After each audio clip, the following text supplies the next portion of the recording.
Friends, today will talk about Samuel Richardson.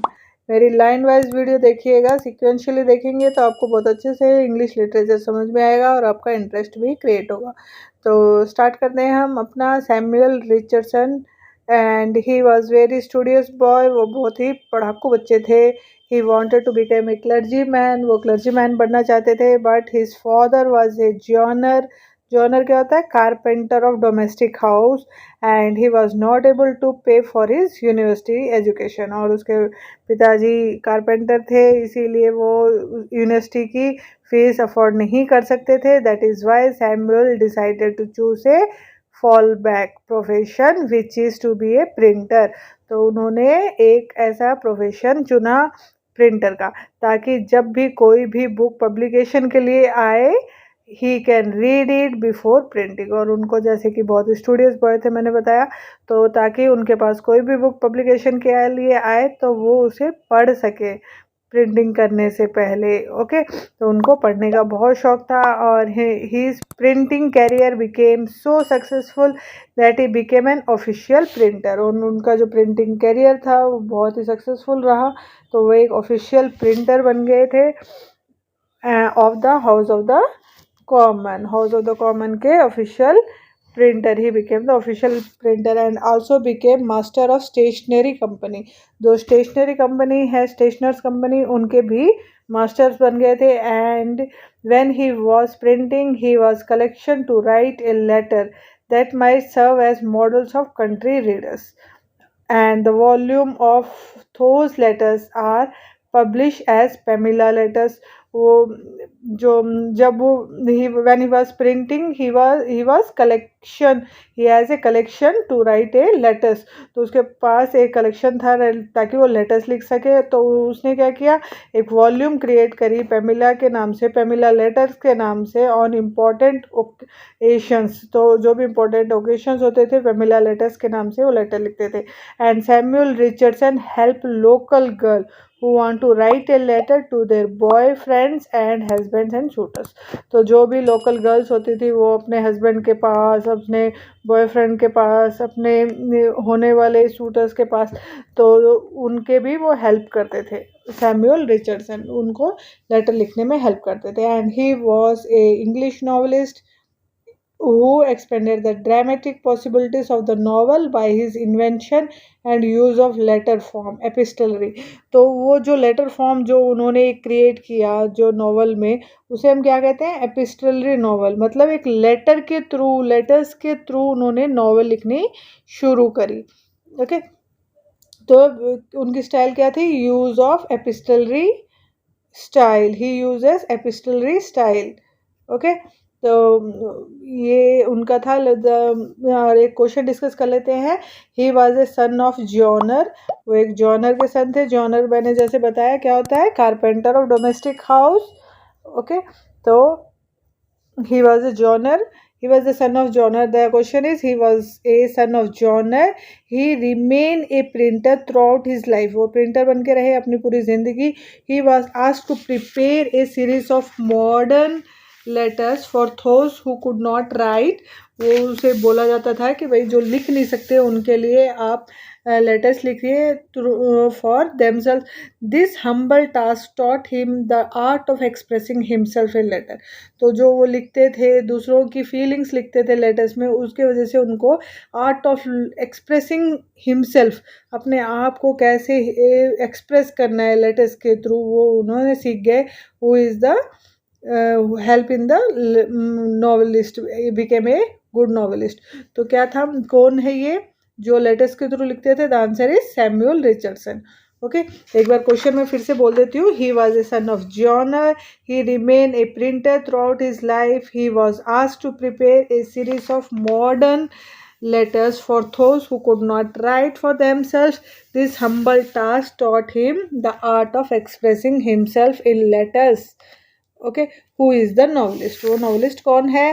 The answer is Samuel Richardson. ये question last paper से ही लिए गए हैं, तो स्किप मत करिए, समझिए क्वेश्चंस क्या कहना चाह रहे हैं। Okay, the next question is, while compiling what sort of book did Samuel Richardson conceive of an idea for his Pamela or virtue rewarded? The answer is, the reason is, when he was drafting a book of model letters, that is the time when he thought of writing a book called Pamela. जब वो पूरे letters को draft कर रहे थे तब उन्हें दिमाग में आया कि मुझे ऐसी एक बुक लिखनी चाहिए जिसका नाम है Pamela. And Samuel, the next question is, Richardson Pamela has its origin in. कहाँ पे इसका ओरिजिन हुआ? The answer is, in an elementary letter writing manner.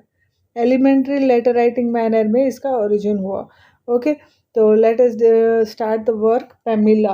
हम शुरू करते हैं. The first work of Samuel Richardson, Pamela, and it is written published in 1740 and subtitle is virtue रिवाइडेड. सब titles बहुत इंपॉर्टेंट होते हैं, पूछे जाते हैं, इसलिए आपको देखो, अब क्वेश्चन मैंने पहले डिस्कस किया तो क्या क्या पूछ लिया उसने कि उसके फादर क्या थे. तो हम ये चीज़ें स्किप नहीं कर सकते, हमें सारा पढ़ना होता है. और जो भी मैं आपको ये लास्ट में स्लाइड्स देती हूँ तो आप लास्ट तक बने रहिए, तभी आप वो स्लाइड्स भी देख पाएंगे और अपने नोट्स अच्छे से प्रिपेयर कर पाएंगे. नहीं करनी तो कोई इशू नहीं है, ये जो मैं आपको दे रही हूँ इसका मैं जल्द से जल्द आपको PDF बना के सब जितनी भी मेरी वीडियोस है उनके सब में लिंक दे दूँगी उसके. ठीक है, तो उतना प्रेशर से मत पढ़िए, बिल्कुल ही शांति से आप अपने फोकस की तरफ कि हाँ मुझे क्रैक करना है, वो अपना ध्यान रख के करिए. ठीक है, तो स्लाइड ज़रूर देखिएगा, लास्ट तक बने रहिएगा. And the next one is Pamela, जो इसका सबटाइटल क्या है? Virtue rewarded. And it is an epistolary novel. Epistolary जैसे मैंने बताया, kind of novel in which story is written in letters. जो स्टोरी है वो लेटर्स के थ्रू लिखी जाती है, उसे हम क्या कहेंगे? Epistolary novel. Okay, and Richardson जो हीरोइन है Pamela is a character from Philip Sidney Arcadia. जो फिलिप सिडने का हमने करा था तो उनकी जो हीरोइन है आर्केडिया, उसी से इन्होंने रिचर्डसन ने ये पैमिला हीरोइन अपनी ली है और जो कैरेक्टर ये लिया है. Okay, and Richardson started to write Pamela as a conduct book. वो कंडक्ट बुक क्या होती है? Means a book which is intended to teach people. ऐसी बुक जो लोगों को कुछ शिक्षा दे, ऐसी बुक वो लिखना चाहते थे. And when he was writing it in A series, it turns into story. जब वो सीरीज में लिखना शुरू किया वो एक स्टोरी बनती गई. He want to entertain the readers, at the same time he want to instruct them. वो एंटरटेनमेंट के साथ साथ उन्हें इंस्ट्रक्ट भी करना चाहते थे, कुछ सिखाना भी चाहते थे. ओके, तो स्टार्ट करते हैं हम अपना प्लॉट. पैमिला का प्लॉट क्या है? एक बार ऐसे देख लेते हैं. It is a story about a 15 years old servant and the man who failing to seduce. वो उसको सिड्यूस करना चाहता था लेकिन फेल हुआ, और उसके बाद में उससे शादी करी. और जो वर्किंग कहाँ करती थी वो? मिस्टर बी हाउस में. जो क्या नाम था उनके जो मास्टर थे उनका? Mister B. Okay, and it is a story about a beautiful 15 years old servant. आपको याद रखना है, बहुत बार क्वेश्चन अभी आगे हम डिस्कस करेंगे तब हमें पता चलेगा किस किस टाइप के क्वेश्चंस लास्ट ईयर पेपर्स में आ रखे हैं. तो it is a story about a beautiful 15 years old servant. Name of the maid servant is Pamela Andrews. नाम क्या है? Pamela Andrews. ओके, और she is working for a country land owner mister B. तो एक country land owner है, उसके घर में काम करती है mister B. And this land owner try to seduce her and rape her, but how he would do that? There was mister B mother. लेकिन वो उसको सिड्यूस करना चाहता था, रेप करना चाहता था, लेकिन कैसे करता? उसकी मदर भी वहीं रहती थी. And mister B try to seduce her and rape her multiple times. बहुत बार उसने कोशिश करी, but then she change the heart of mister B by his virtuous behaviour. तो वो उसने अपने वर्चुअस बिहेवियर के वजह से मिस्टर बी का माइंड कन्वर्ट हो गया, उसका बिहेवियर कन्वर्ट हो गया. And at the end he proposes to Pamela. और लास्ट में मिस्टर बी ने पैमिला को प्रपोज किया. And now she is confused. वो कंफ्यूज हो गई, but she accept the proposal. Confuse थी कि क्या करूं, ऐसे इंसान के साथ शादी करनी चाहिए, लेकिन लास्ट में उसने प्रपोजल एक्सेप्ट किया. और in the second part Pamela marry mister B. Second part में पेमिला ने शादी कर ली मिस्टर बी से and both of them live happily and Pamela gradually moves to the upper class society. वो एक लो क्लास गर्ल थी लेकिन धीरे धीरे उसने फिर अपर क्लास सोसाइटी में मूव हो गई। And Richardson clarify that Pamela faces a dilemma that to preserve her virtue on one hand and on the other hand she secretly loved mister B. वो अपना जो वर्च्यू था उसको रखना चाहती थी एक तरफ, साथ में वो दूसरी तरफ प्यार भी करती थी मिस्टर बी से। ओके, और लास्ट में उसका वर्च्यू भी रह गया और उसका प्यार भी रहेगा। She does not want to lose the man to whom she fallen in love and she accepted the marriage proposal। और जिससे वो प्यार करती थी वो उसे खोना नहीं चाहती थी और उसने उसका मैरिज प्रपोजल लास्ट में accept कर लिया। and there are two kinds of letters in this। in the beginning Pamela is writing letter to her parents and ask them for their advice। दो टाइप के लेटर है। जब शुरू में पेमिला क्या करती है, अपने पेरेंट्स के पास लेटर लिख रही है और वो उनसे एडवाइस मांग रही है। एंड लेटर उसके बाद में mister B abduct her and imprison her, वो उसको रोक लेते हैं इन द कंट्री हाउस, उसको बंद कर देते हैं। From there she is writing to her parents but she does not know her letter has been delivered to her parents और नॉट। तो उसके बाद में जब उसको बंद कर दिया जाता है कंट्री हाउस में तो वो पेरेंट्स को लेटर लिखती है लेकिन उसको ये नहीं पता कि भाई मेरा लेटर मेरे माता पिता तक पहुंच पाएगा नहीं पहुंच पाएगा। That part is consider as a diary. तो वो पार्ट जो क्या है वो डायरी के फॉर्म में है, कंसिडर किया गया है। एंड हेनरी फील्डिंग जो थे wrote a parody on Samuel Richardson Pamela. हमने अपनी लास्ट वीडियो में हेनरी फील्डिंग किए हैं तो हमने इनके बारे में जो ये पेमिला उन्होंने लिखी है उसके ऊपर उन्होंने लिखा था an apology for the life of Mrs Shamela Andrews. तो उन्होंने उसी के बिहाफ पे लिखा था। And Henry Fielding publish this under the pseudonym of mister Conny Keyber. तो वो एक उन्होंने डायरेक्टली अपने नाम से नहीं लिखा, मिस्टर कॉनी किबर के सुडोनिम यूज़ किया, मतलब पेन नेम यूज़ किया। And in this he portray Shamela as a immoral social character. तो उन्होंने जो उनका जो कैरेक्टर उन्होंने यूज़ किया है शमीला, तो वो उन्होंने इमोरल कैरेक्टर बताया है। Who attempt to seduce mister B, जो मिस्टर बी को सिड्यूस करना चाहती थी। ठीक है, तो वो आपस में इन दोनों ने एक पैरोडी, हेनरी फील्डिंग ने पैरोडी लिखी है किसके ऊपर, सैमुअल रिचर्डसन की पेमिला के ऊपर। तो इसके क्वेश्चन डिस्कस कर लेते हैं फिर और भी अच्छे से क्लियर हो जाएगा। Richardson has also written a sequel of Pamela. Sequel भी लिखा था उन्होंने, क्या नाम था उसका? The answer is Pamela in her exalted condition. Pamela in her exalted condition is the sequel. Richardson का जो पेमिला है उसका सीक्वल भी लिखा है रिचर्डसन ने, तो जिसका ये नाम है Pamela in her exalted condition. The next question is Samuel Richardson name his heroine Pamela after one of his character in। क्या सैमुअल रिचर्डसन ने अपने जो हीरोइन है उसका नाम पेमिला दिया है कौन से कैरेक्टर को देखते हुए? तो मैंने शुरू में ही आपको बताया था, वो काफ़ी ज़्यादा जो फिलिप सिडने का आर्कैडिया है उससे काफ़ी ज़्यादा इम्प्रेस थे और उसी से रिलेट करने के लिए उन्होंने अपना कैरेक्टर पेमिला दिया था। ओके, जो हीरोइन अपनी पेमिला का नाम रखा था। तो क्या है answer is Philip Sidney Arcadia, Philip Sidney Arcadia. तो इसके बाद में हम चलते हैं, the next one is Clarissa. The next one is Clarissa and Clarissa it is published in 1747 to 48 and subtitle is the history of a young lady, the history of a young lady. okay, and it is among the longest English novel ever written। More than a million words use किए हैं, सबसे longest novel है अब तक लिखी जाने वाली। Okay, and this is the story of Clarissa Harlowe. ये स्टोरी है क्लैरिसा हार्लोवे के। She is born in a family in which all her family members have motive behind her marriage. तो वो ऐसी फैमिली में पैदा हुई जहाँ पे जितने भी उसके फैमिली मेम्बर थे उनका कुछ ना कुछ मकसद था उसकी शादी के पीछे। देखिए हमने देखा है कि सैमुअल रिचर्डसन ने जो भी स्टोरी लिखी है वो आम आदमी से रिलेट काफ़ी करते हुए उन्होंने लिखी है, एक आम आदमी के ऊपर ही स्टोरी लिखी है। तो मोस्टली इसीलिए उनकी फेमस भी हुई क्योंकि हर इंसान अपने से किसी ना किसी तरीके से उसको रिलेट कर पा रहा था। तो जो क्लेरिसा है उसके वो देखती है कि उसके फैमिली हर एक फैमिली मेम्बर्स का कुछ ना कुछ मोटिव है उसकी शादी के पीछे।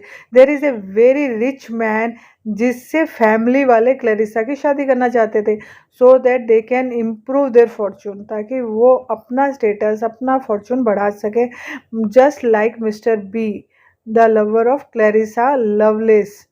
तो जस्ट लाइक मिस्टर बी की तरह और जो लवर है क्लेरिसा का कौन है, Lovelace. And towards the and there is a happy marriage of Clarissa and loveless. Last में लवलेस और क्लेरिसा की अच्छे से शादी हो जाती है। एंड जो बैड कैरेक्टर होता है शुरू में, बाद में वो चेंज हो जाता है अच्छे इंसान में। Okay, and the main theme क्या है, द इंडिविजुअल वर्सेस सोसाइटी। इसमें individual versus society is the main theme of the Clarissa. Okay, तो ये था Clarissa. The next one is history of sir Charles Grandison. History of Sir Charles Grandison. It is published in 1753 and it is also a novel. Epistolary novel है। epistolary का मतलब आपको अब समझ में आ गया होगा कि जो हम लेटर्स के थ्रू लिखते हैं, लेटर राइटिंग के थ्रू लिखते हैं। This book is written in response to Henry Fielding history of Tom Jones.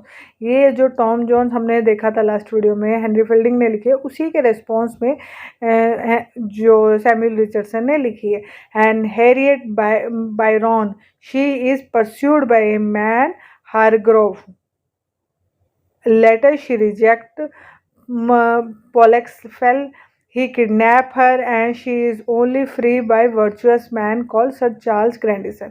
तो उसको किडनैप कर लेता है पोलेक्सफेल। उसके बाद में उसको एक वर्चुअस मैन सर चार्ल्स ग्रैंडिसन उसको वहाँ से छुड़ा लेता है। ठीक है, जो हैरियट बायरन है उसको। ओके, तो ये इसकी स्टोरी है। This is also an epistolary novel and just like Clarissa, Pamela, ये सारी किसकी, सैमुअल रिचर्डसन की एपिस्टोलरी नॉवल है, बट सेम नहीं है। लवलेस एंड मिस्टर बी और Charles Grandison is a good protagonist. ये सारे कौन, लवलेस, मिस्टर बी, ये सारे गुड प्रोटोगोनिस्ट थे, हीरो थे of the novel and gentleman kind of man थे, जेंटलमैन थे सारे स्टोरीज में। ओके, तो सैमुअल रिचर्डसन ने इनके बारे में लिखा है। And the reason why Samuel Richardson wrote the history of sir Charles Grandison is that his all female friends tell the Richardson to write a novel in which there is a virtuous man. तो सारे जो उनके female जो उनसे letter लिखवाने आती थी, जो उनके फीमेल फ्रेंड्स थी, उन्होंने सबने कहा कि आपने ठीक है पेमिला लिख दिया, क्लैरिसा लिख दिया, अब एक ऐसा भी परफेक्ट हीरो वर्चुअस मैन के बारे में आप लिखो। तो उन्होंने इसीलिए ये स्टोरी लिखी थी सर चार्ल्स ग्रैंडिसन के ऊपर, जिन्होंने एक लेडी को बचाया था। ठीक है, तो आज हमने किया है अपना सैमुअल रिचर्डसन। ये हमारे थे सैमुअल रिचर्डसन, बहुत ही famous writer, one of the famous writer. कल हम करेंगे टोबियस स्मॉलेट और इसके बाद में मैं स्लाइड्स डालूंगी, तो आप में लास्ट तक बने रहिए। ये मत सोचिए कि भाई यहाँ ख़त्म हो गया है, उसके बाद में स्लाइड्स देखिए और अपने नोट्स प्रिपेयर करनी है तो आप प्रिपेयर करिए, वरना जो ये शॉर्ट नोट्स मैं आपको दे रही हूँ ये आपको लिखने की ज़रूरत नहीं है, समझने की ज़रूरत है। मैं इसका PDF अपलोड कर दूंगी, आप प्रिंट निकलवा लेना, जैसे भी आपको सुविधा लगे वैसे आप कर लेना।